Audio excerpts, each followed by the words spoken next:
여러분 안녕하십니까. 4월 26일 수요일 넘치는 우리 교회 매일 묵상을 시작하도록 하겠습니다. 오늘 본문 말씀은 민수기 18장 21절부터 32절까지 말씀입니다. 어제 우리가 읽은 이 18장 본문에 보면 제사장의 목과 이런 소금 언약에 대해서 이야기를 하는 것을 살펴보았습니다. 오늘은 레위인의 목에 대해서 나오는 겁니다. 그러니까 이 18장 이전에 레위인들과 제사장들 사이에 여러 가지 직무적인 것들 또 어떤 갈등들이 있었기 때문에 그것에 대한 해결책으로 하나님께서 제사장과 레위인의 관계를 분명하게 해주셨습니다. 그리고 어제 본문에는 제사장은 어떤 목을 가질 것이라고 이야기를 했고 또 오늘 본문 말씀에는 그러면 레위인은 어떤 몫을 가질 것인가에 대해서 말씀하고 있습니다. 오늘 21절 말씀에 보면은 내가 이스라엘의 11조를 레위 자손에게 기업으로 다 주어서 그들이 하는 일 곧 회막에서 하는 일을 갚나니 이렇게 말씀하고 있습니다. 레위인들은 회막에 봉사하는 일들을 했거든요. 그 회막에 봉사하는 일들을 갚기 위해서 하나님께서 이스라엘의 11조를 레위인들에게 주셨다 이렇게 말씀하십니다.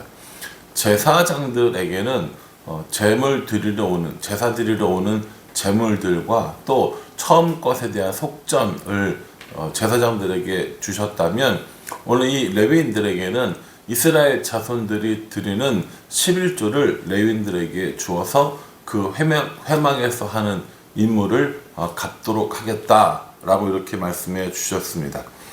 여기서 21절에서 말하는 회막에서 하는 일이 뭔가 라고 생각을 해보면 여러 가지 일들이 있을 거 아닙니까? 뭐 기부를 나누는 것도 있고 관리하는 것도 있고 유지하고 보수하는 일도 있을 것인데 그러한 회막을 관리하는 일은 물론 이러니와 오늘 이후로 22절에 보면은 이후로는 이스라엘 자손이 회막에 가까이 하지 말 것이라 죄값으로 죽을까 하노라 라고 이렇게 이야기를 하는 것을 볼 수 있습니다. 그러니까는 이 레위인들이 회막에서 봉사하는 것에 대한 몫으로 11조를 받는 것 그리고 자신들의 일들을 하는 것 그 사이에 이스라엘 사람들이 회막에 가까이 오지 못하는 것들을 이야기하시거든요. 그러니 레위인들의 해야 될 가장 중요한 임무들 중에 하나는 일반 백성들이 이 성막을 함부로 하는 것을 혹은 가까이 해서 그들이 어려운 일을 당하거나 그들이 죽음을 당하는 것을 막는 것 그것이 이 레위인들의 역할이라고 오늘 말씀하고 있는 겁니다.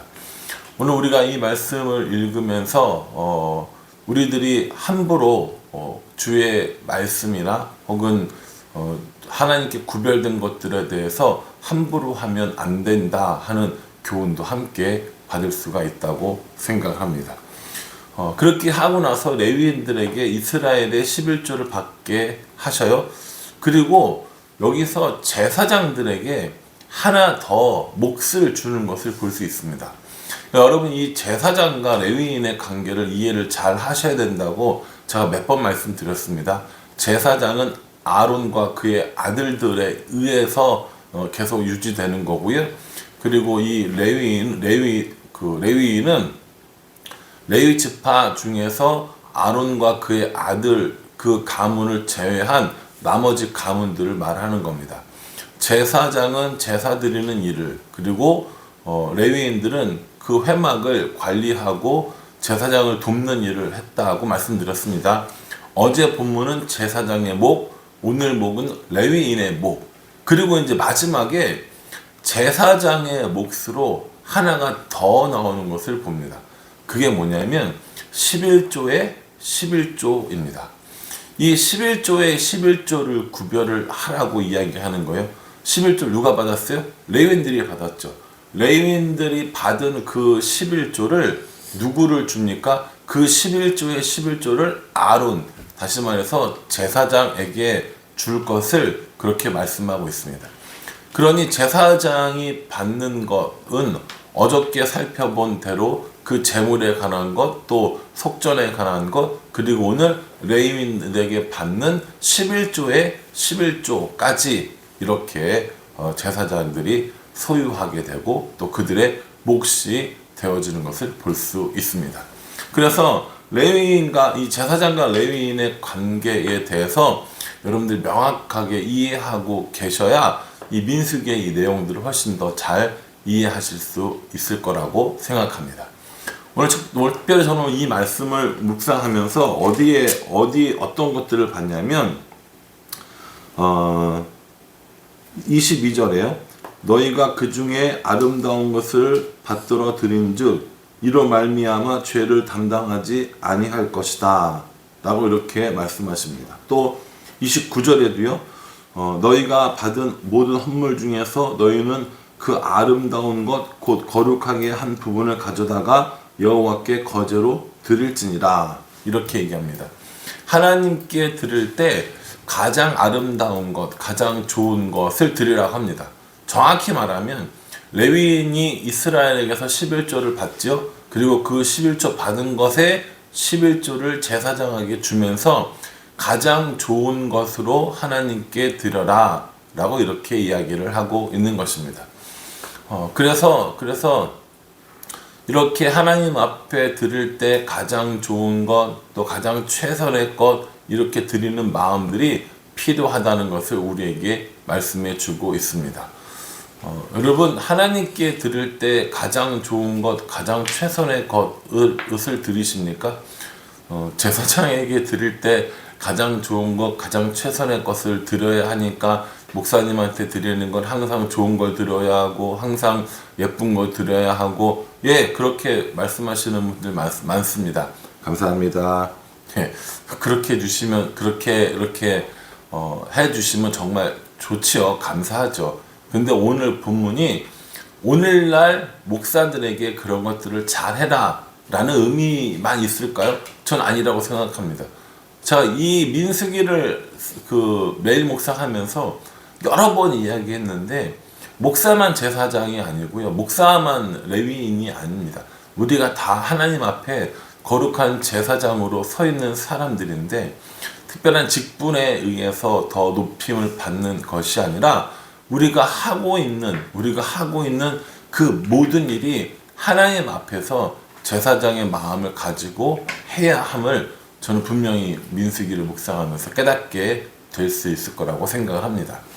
그러니 이 레위인이 제사장에게 드릴 때 가장 좋은 것, 가장 아름다운 것을 드린다고 하는 건 단순히 목사에게 혹은 교육자에게 좋은 것을 줘라 이게 아니라 하나님께 일하는 마음, 또 하나님 앞에서 일하는 마음이 중요하다라는 것을 이야기하고 있다고 저는 생각합니다.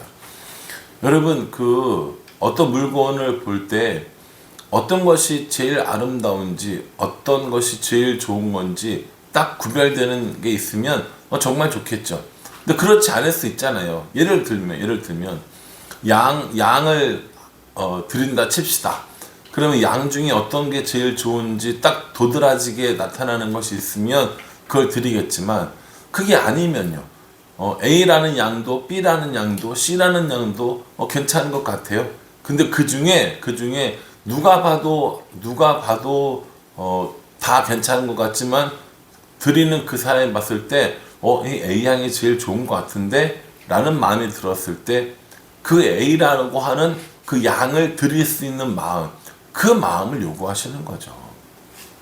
B가 더 좋은 것 같은데 A가 더 좋아 라고 마음을 속이는 걸 말하는 게 아니라 내가 볼 때 하나님께 가장 좋은 걸 드리고 하나님께 가장 아름다운 것을 드리는 것이 맞아 라고 생각하고 그 예물을 드리고 그 사역을 드리고 그 행동을 드리고 그 삶을 드리는 것, 그게 필요하다는 겁니다. 그런 여러분들이 무언가 하나님 앞에 드리려고 할 때 어떤 마음으로 드리는지 한번 생각해 보라고 하는 것이 오늘 본문이 우리에게 주시는 의미가 아닐까라고 생각을 합니다. 18장 전체를 한번 생각해 보시면 제사장에게 주는 목, 레위인에게 주는 목, 그리고 마지막에 제사장에게 주는 한 가지를 더 추가해서 알려주십니다. 저는 개인적으로 제사장에게 주는 것도 그 레위인에게 주는 것도 모두가 다 하나님께서 주관에 서서 하나님이 주시는 거거든요. 그리고 그것을 드리는 그 마음, 아름다운 마음으로 좋은 마음으로 드리는 건 사람이 해야 될 일이 아닐까라는 생각을 해보았습니다. 여러분들은 어떤 좋은 것을 하나님께 드리겠습니까? 또 어떤 마음으로 하나님께 드리시려고 생각하고 있습니까? 저는 그래서 오늘 이 말씀을 묵상하면서 또 개인적으로 적용해 보면서 내가 하나님께 드려야 할 가장 좋은 마음은 뭔가? 내가 하나님께 드려야 할 최선의 것들, 가장 아름다운 것들은 뭔가? 다시 한번 생각해 보게 되었습니다. 제가 아는 어떤 분은 헌금을 드릴 때도 이렇게 빳빳한 새돈으로 준비하신다고 합니다. 그래서 그 분이 저에게 헌금하라고 빳빳한 돈을 한 묶음 주신 적도 있습니다. 은행에서 바꿔 새돈으로. 여러분, 근데 그 마음은 뭔지 알아요. 새돈을 드리면 하나님이 받으시고 헌돈을 드리시면 하나님이 안 받으시는 게 아니라 새로운 것, 좋은 것, 아름다운 것을 드리고 싶은 그 마음을 하나님이 받으시는 겁니다. 새돈은 받으시고 헌돈은 안 받으시는 분이 아니라 그 좋은 것, 그 아름다운 것, 그것을 하나님께 드리고 싶어 하는 그 마음을 하나님이 보신다고요. 그러니 여러분, 교회에서 사역을 하고 봉사를 하고 헌신을 하고 또 헌금을 하고 이것저것 하나님께 많이 드리잖아요. 재능도 드리고 시간도 드리고 삶도 드리고 그때 가장 좋은 것을 하나님께 드리고 싶은 마음을 하나님께서 보신다는 겁니다. 가장 아름다운 것을 드리고 싶은 마음을 보신다는 거예요. 그래서 여러분 각자가 내가 하나님께 드릴 수 있는 가장 좋은 것, 가장 아름다운 것은 무엇인가 생각해 보고 그것을 하나님께 드리는 삶을 살 때 진짜 우리가 하나님께 인정받고 또 하나님의 축복을 받는 방법이지 않을까라는 생각을 합니다. 저도 하나님께 드려야 할 많은 것들이 있는데 그 중에 가장 최선의 것은 설교 준비를 열심히 하는 게 아닌가라는 생각을 한번 해보았습니다. 설교 준비를 정말 열심히 하고 있나? 설교 준비를 하나님 보시기에 모자라지 않게 하고 있나? 정말 최선을 다하고 있나? 라는 생각을 해보면서 가장 좋은 것, 가장 최선의 것, 가장 아름다운 것을 드리는 마음으로 설교 준비를 좀 더 열심히 해봐야겠다라는 개인적인 묵상을 해봤습니다. 여러분들도 가장 좋은 것, 가장 아름다운 것, 가장 최선의 것을 하나님께 드리며 살아가면 하나님께서 그 모든 삶의 주인으로 우리를 다스려 두실 것이라고 확신합니다.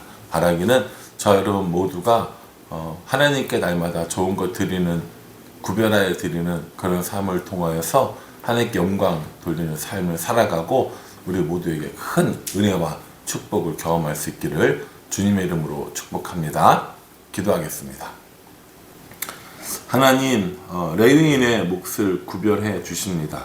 또 그렇게 받았던 11조의 11조를 제사장에게 드리면서 아름다운 것, 가장 좋은 것, 그것을 드리라고 하십니다. 우리도 하나님께 드리는 것이 가장 좋은 것인지 가장 아름다운 것인지 한번 생각해 보게 됩니다. 우리들의 삶의 한 도막을 하나님께 드릴 때 가장 좋은 시간, 가장 아름다운 시간을 드리고 있는지, 또 내가 가진 것들을 통하여서 하나님께 영광 돌리려고 할 때 가장 좋은 것, 최선의 것을 드리려고 하는지 스스로를 돌아보게 도와주시고 온전히 하나님 앞에 좋은 것, 아름다운 것들을 드리는 삶을 살 수 있도록 인도하여 주시옵소서. 오늘 하루도 하나님과 동행하며 하나님께 가장 아름다운 것 드리기를 소원하오며 예수님의 이름으로 기도합니다. 아멘. 오늘 하루도요, 은혜 가운데 살아가시며 또 하나님이 우리에게 주신 큰 사랑, 그리고 은혜 경험하는 하루가 되기를 바랍니다. 이따 저녁 때 수요일에 뵙겠습니다. 감사합니다.